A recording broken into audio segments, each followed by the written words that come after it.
Buenas tardes. En esta ocasión vamos a abordar el tema al respecto sobre el diagnóstico por imagen de las metástasis cerebrales. Me presento, soy el doctor Fernando Morales Pérez, médico radiólogo adscrito al Departamento de Resonancia Magnética del Hospital de Oncología del Centro Médico Nacional Siglo XXI. Vamos a platicar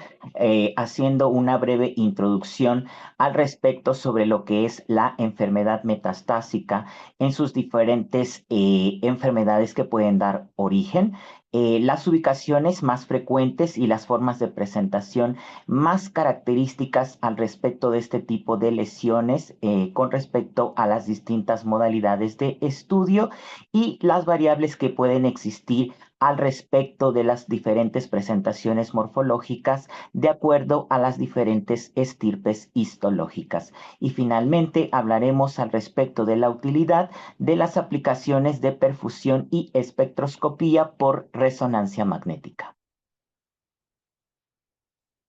A manera de introducción, debemos de tomar en cuenta que la enfermedad neurológica más severa que puede presentar un paciente con cáncer metastásico, sobre todo con afección sistémica, es la relacionada con la enfermedad que se ha diseminado al sistema nervioso central. Y es que justamente muchos de estos pacientes oncológicos, en algún momento de la evolución de su enfermedad, pueden presentar una serie de síntomas y complicaciones relacionados con la enfermedad metastásica. Es importante mencionar que entre el 10 al 30% de los pacientes adultos y del 6 al 10% de los pacientes en edad pediátrica pueden desarrollar enfermedad metastásica cerebral. Muy importante también tomar en cuenta que la incidencia anual de dicha manifestación de la enfermedad oncológica puede ocurrir de 8 a 14 por cada 100,000 habitantes que son portadores de enfermedad oncológica de comportamiento maligno. También es importante mencionar que las autopsias de estos pacientes se puede encontrar hasta que en un 25% de los mismos pueden desarrollar enfermedad metastásica con manifestación de diferentes tipos de lesiones a nivel del sistema nervioso central, entre ellas las metástasis intracraneales. El origen de las metástasis al sistema nervioso central deriva justamente de la diseminación hematógena de cualquier enfermedad de comportamiento maligno, es decir, de algún cáncer que se ha diseminado en forma secundaria desde su sitio primario. La mayoría de los cánceres que tienen este comportamiento de diseminación al sistema nervioso central son, por mencionar algunos, el cáncer pulmonar, que puede cursar de entre 40 a 60% de los casos con diseminación de las células malignas al sistema nervioso central. Otros tipos de cáncer que pueden metastatizar a dicha región son, por ejemplo, el cáncer de mama del 15 al 30%, el melanoma del 6 al 11% y los cánceres renales y colorectales del 2 al 8%.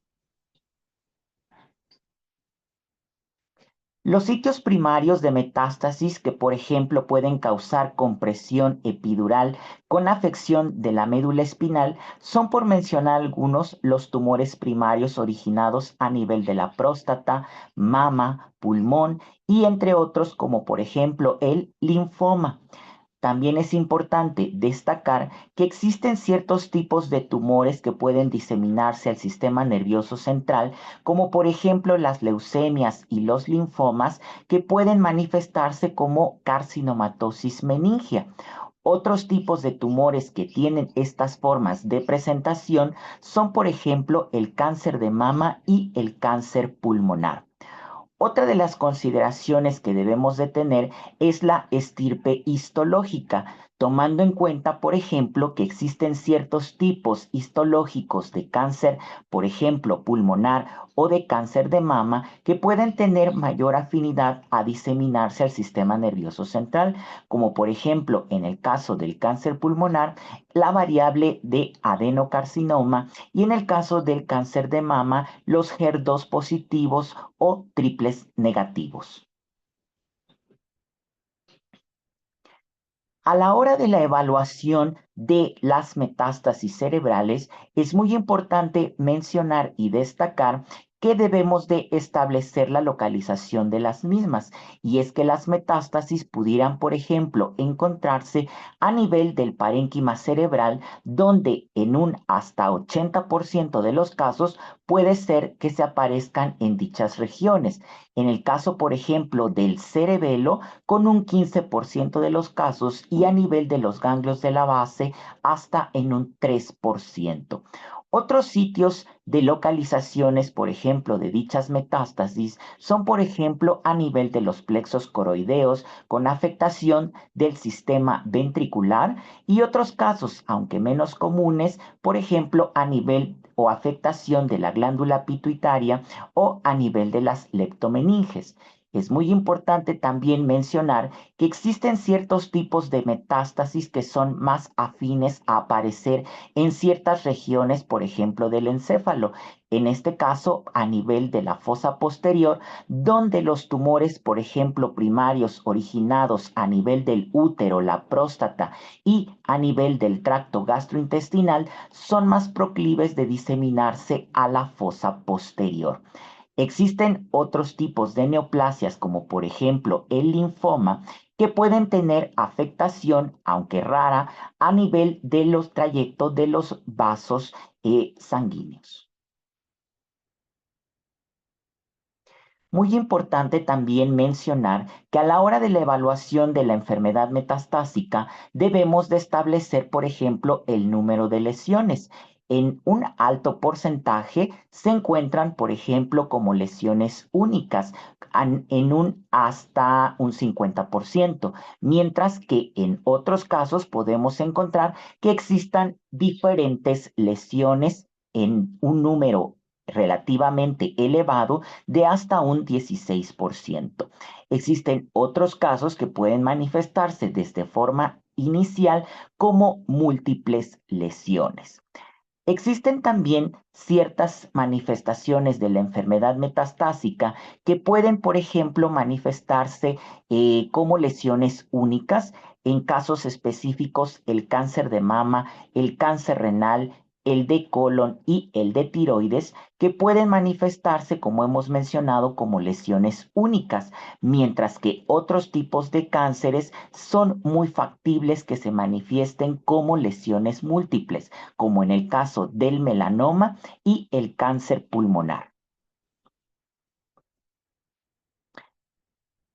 Cuando un paciente tiene algún síntoma o una serie de signos que nos orientan a posible enfermedad metastásica, como por ejemplo la existencia de cefalea, enfermedad convulsiva, pacientes con déficit neurológico o que tengan otro tipo de síntomas, como por ejemplo el edema de papila, pues son situaciones que nos pueden hacer sospechar de la existencia de las metástasis. Es muy importante también destacar que existen ciertos tipos de pacientes con ciertos tipos de cáncer, como por ejemplo el cáncer pulmonar y el melanoma, a los cuales se les realizan estudios de screening para la búsqueda de enfermedad metastásica a nivel cerebral. También es importante que en la estadificación inicial de la enfermedad debemos de tomar en cuenta la posibilidad de que exista enfermedad metastásica. Por ejemplo, si tenemos un paciente con enfermedad locorregional avanzada, es muy probable que tenga enfermedad metastásica, tomando en cuenta que un paciente puede ser, como hemos mencionado, que tenga una serie de síntomas que nos orienten a su existencia o que también tengamos otro grupo de pacientes que estén cursando asintomáticos y que tengan enfermedad metastásica.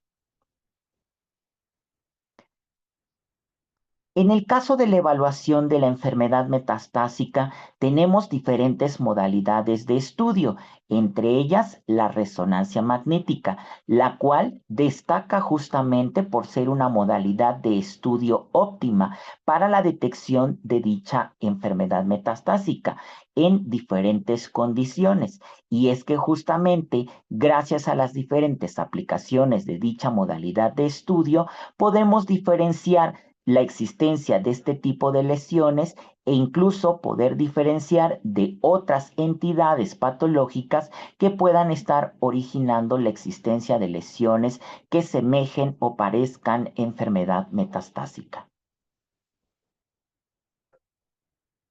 En el caso de la enfermedad metastásica evaluada por estas modalidades de estudio, entre ellas la resonancia magnética, pues nos va a servir no solamente para la detección de las mismas, sino que también va a permitir hacer una planificación de los diferentes procedimientos de índole quirúrgica que puedan ser útiles para la resección de las mismas, es decir, la planeación de metastasectomías o la planificación, por ejemplo, de radiocirugía. Muy útil, por lo tanto, establecer el número, el tamaño, la localización de las mismas para poder establecer los diferentes abordajes quirúrgicos para la resección de las mismas o en su defecto para la guía de la radiocirugía.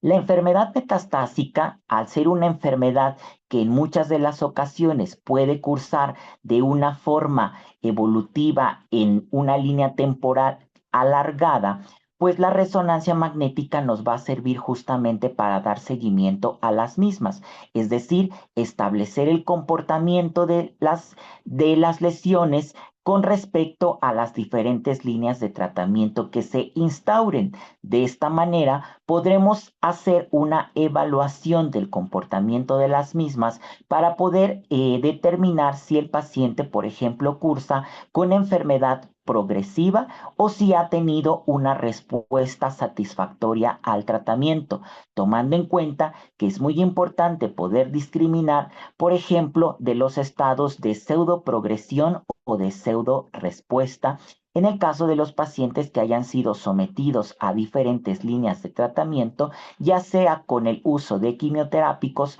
o con el uso de radioterapia.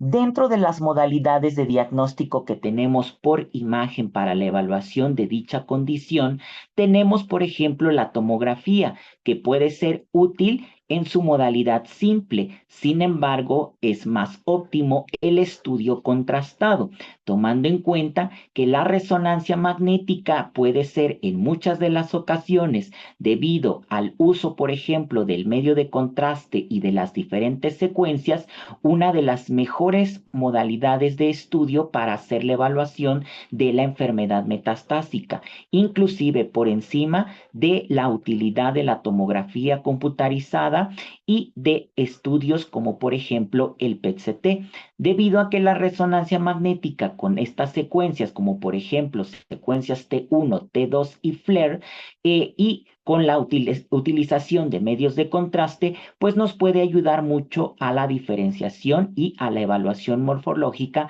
de la enfermedad metastásica. Vamos a ver algunos ejemplos de enfermedad metastásica vistas por diferentes modalidades de estudio. En el caso, por ejemplo, de la tomografía computarizada simple, hay que tomar en cuenta que las lesiones pueden tornarse isodensas o hipodensas, tomando en cuenta que la diferenciación de dichas lesiones pudiera no ser óptima debido a que no contamos con el favor del uso del medio de contraste. Cuando utilizamos el medio de contraste, bien podemos diferenciar la existencia de dichas lesiones debido a que la mayoría de estas pueden cursar con un reforzamiento importante. En el caso de la enfermedad metastásica, los reforzamientos pueden ser de tipo en anillo o reforzamientos nodulares, haciéndose más evidente la existencia de las mismas gracias gracias al uso del medio de contraste. En el caso de la resonancia magnética, como hemos mencionado, en las diferentes secuencias, las lesiones metastásicas pueden tener diferentes comportamientos. Por ejemplo, en las secuencias T1 de resonancia, las metástasis pueden verse como lesiones hipo o isointensas, mientras que en secuencias T2 tienen un aspecto hiperintenso o isointensos, y en las secuencias FLAIR de aspectos hiperintensos, tomando en cuenta que con aplicaciones como por ejemplo la difusión, estas pueden tener, no, pueden estar sin restricción.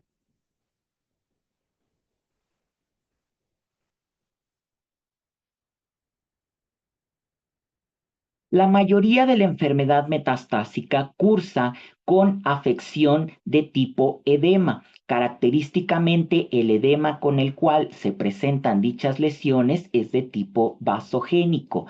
Este edema vasogénico tiene su origen en la alteración de la arquitectura de la barrera hematoencefálica y que se puede acompañar de extravasación proteica, generando una alta respuesta inflamatoria, con la consecuente activación, por ejemplo, de mastocitos y la activación de factores como el de crecimiento vascular endotelial, así como consecuente un aumento de la circulación sanguínea. Todas estas series de procesos pueden derivar a la aparición de extenso e importante edema vasogénico que circunscribe a las metástasis cerebrales. Con respecto al reforzamiento que presentan las metástasis, hay que tomar en cuenta que el reforzamiento, por ejemplo, puede ser en anillo, y debemos de tomar en consideración que existen diferentes enfermedades que pueden tener dicho patrón de reforzamiento de tipo en anillo, como las metástasis, los abscesos, la enfermedad por glioblastoma, la enfermedad por infarto, las contusiones cerebrales, la enfermedad desmielinizante y la radionecrosis. En todos estos ejemplos existen reforzamientos de tipo en anillo que son nuestros diagnósticos diferenciales en la enfermedad metastásica. Mientras que otro tipo de reforzamiento que pueden presentarse son, por ejemplo, el reforzamiento de tipo nodular, el cual es visible, por ejemplo, en enfermedad de tipo gliomas de alto grado hasta en un 40%, en la enfermedad metastásica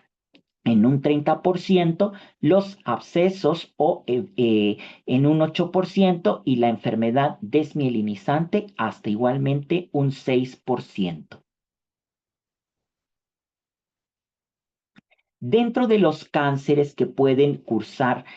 con enfermedad metastásica, dentro de los más comunes, son, por ejemplo, el cáncer pulmonar. Recordemos que el cáncer pulmonar es una de las enfermedades que pueden tornarse agresivas biológicamente y cursar con enfermedad metastásica en hasta un 29.9% de los casos, tomando en cuenta que el cáncer pulmonar es una de las enfermedades a los cuales habitualmente les realizamos estudios periódicos a manera de screening a nivel de la región encefálica por la alta probabilidad de desarrollar enfermedad metastásica. En el caso del cáncer pulmonar, las características comunes que pueden tener este tipo de lesiones es que tienen una forma de presentación de deposiciones múltiples. Habitualmente, el cáncer pulmonar puede también manifestarse no solamente como este tipo de lesiones que vemos en la imagen, a manera de múltiples lesiones de diferentes localizaciones, sino que también puede haber enfermedad leptomeningia, es decir, una forma de presentación inusual de la enfermedad metastásica con afección en este nivel. Específicamente, el adenocarcinoma pulmonar puede tener estas formas de presentación de múltiples lesiones y de enfermedad metastásica a nivel leptomeningio. El cáncer de mama es otra de las enfermedades que también tiene una afectación importante a nivel del sistema nervioso central, y es que hasta el 14.2% de las pacientes con este tipo de cáncer pueden desarrollar enfermedad metastásica con afectación del sistema nervioso central. Las lesiones del cáncer de mama pueden manifestarse como lesiones únicas o como lesiones múltiples. También pueden tener manifestación como enfermedad carcinomatosa leptomeningia. Específicamente, el cáncer de mama de tipo triple negativo es el que es más proclive a diseminarse al sistema nervioso central y expresarse como lesiones que pueden tener diferentes tipos de comportamientos, entre ellas lesiones que tengan componentes necróticos o que tengan componentes con degeneraciones quísticas. Otro de los cánceres que importantemente se diseminan al sistema nervioso central son, por ejemplo, el melanoma. El melanoma, en un 36.8% de los casos, también puede tener este tipo de presentación o de diseminación.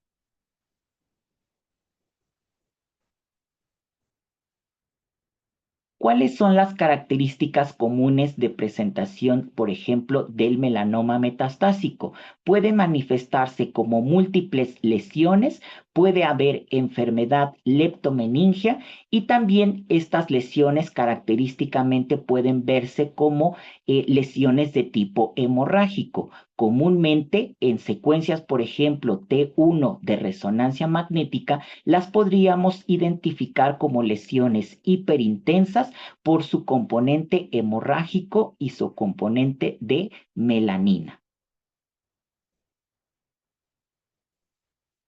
Otro de los cánceres que también se disemina con mucha facilidad al sistema nervioso central es, por ejemplo, el cáncer de células renales, el cual de entre un 13.4% se puede diseminar igualmente al sistema nervioso central. ¿Qué características tiene el cáncer renal metastásico? Pues igualmente pueden aparecer como lesiones únicas o como lesiones múltiples, y característicamente este tipo de lesiones pueden tener un importante reforzamiento con el medio de contraste, tanto en tomografía computarizada como en resonancia magnética, tomando en cuenta que este tipo de lesiones pueden tener un alto componente de necrosis en las zonas centrales e inclusive en otros casos puede, por ejemplo, asociarse con hemorragias espontáneas, de tal manera que una de las formas en que puede debutar la enfermedad metastásica en pacientes con cáncer de células renales es justamente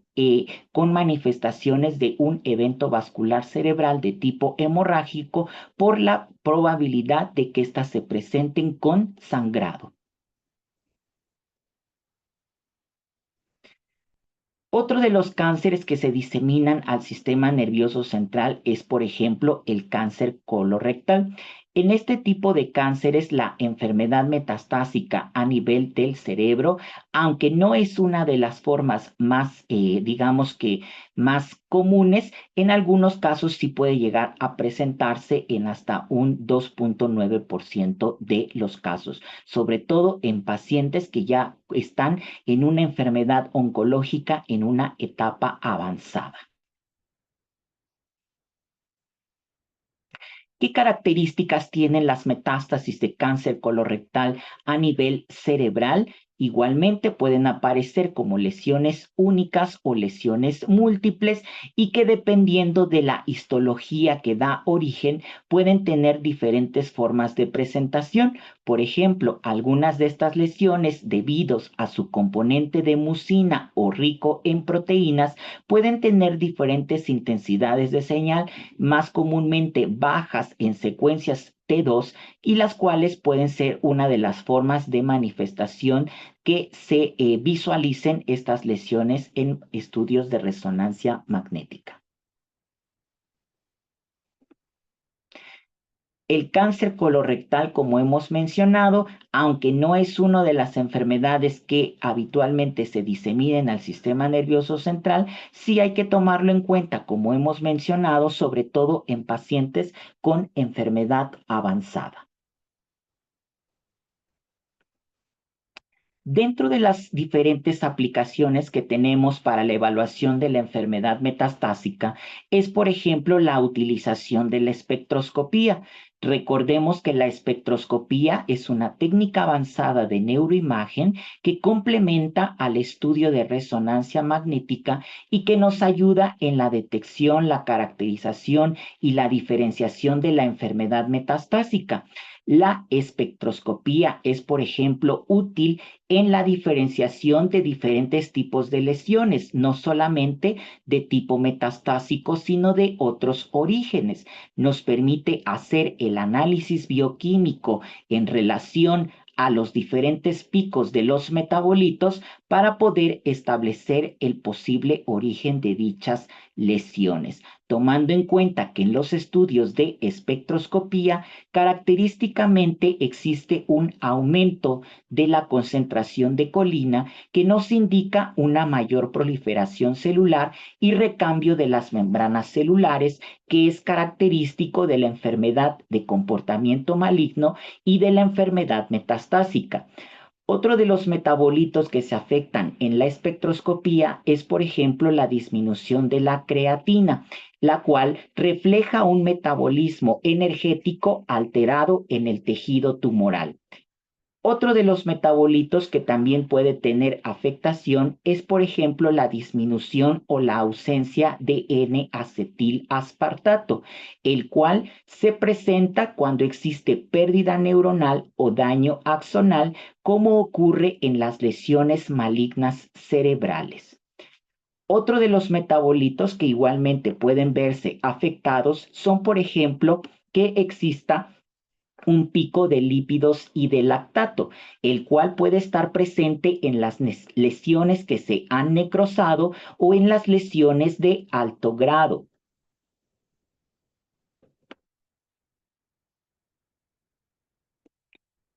Y finalmente, otra de las aplicaciones por resonancia magnética son, por ejemplo, la utilización de la perfusión cerebral. En el caso de la perfusión cerebral, es útil para la evaluación de la vascularización tumoral mediante el seguimiento del flujo sanguíneo y el paso de medios de contraste, analizándose parámetros como el volumen y el flujo sanguíneo cerebral. La aplicación de perfusión nos permitirá entonces diferenciar, por ejemplo, y caracterizar la enfermedad metastásica para poder, por ejemplo, hacer diferenciación con otros tipos de lesiones, como por ejemplo los abscesos o las placas desmielinizantes presentes en otros tipos de enfermedades y que pueden simular enfermedad metastásica. La perfusión también es útil, por ejemplo, para la evaluación de la agresividad de las metástasis. En el caso, por ejemplo, de la perfusión en enfermedad metastásica, podríamos observar una alta vascularización, lo que se correlacionaría con un mayor grado de agresividad de ciertos tumores cerebrales, como por ejemplo en el caso de los gliomas, que pueden tener un comportamiento agresivo e inclusive, por ejemplo, en la enfermedad metastásica, podríamos observar mayor vascularidad de las mismas debido a su comportamiento biológico agresivo. La perfusión también nos puede ser útil, por ejemplo, en la guía terapéutica, ya que la información que obtenemos puede ser útil para la planificación de los tratamientos, como por ejemplo la radioterapia estereotáctica. Y en el caso, por ejemplo, de los pacientes de seguimiento, es crucial para monitorizar la respuesta al tratamiento y detectar las complicaciones, como por ejemplo las relacionadas con la radionecrosis y que es importante diferenciarlas tanto de enfermedad metastásica como de consecuencias derivadas del uso de diferentes modalidades de tratamiento como la radioterapia, que puede derivar en la presencia o en la aparición de la radionecrosis. Por lo tanto, todas estas situaciones y estas condiciones, pues son, digamos que, situaciones en las que podríamos utilizar la perfusión para poder establecer cuál es el comportamiento y orientarnos hacia la posible etiología de los diferentes hallazgos que observemos. Agradezco al comité organizador por la invitación a participar en esta sesión, esperando que sea de utilidad el material que hemos compartido y que hemos presentado para todos ustedes. Muchas gracias.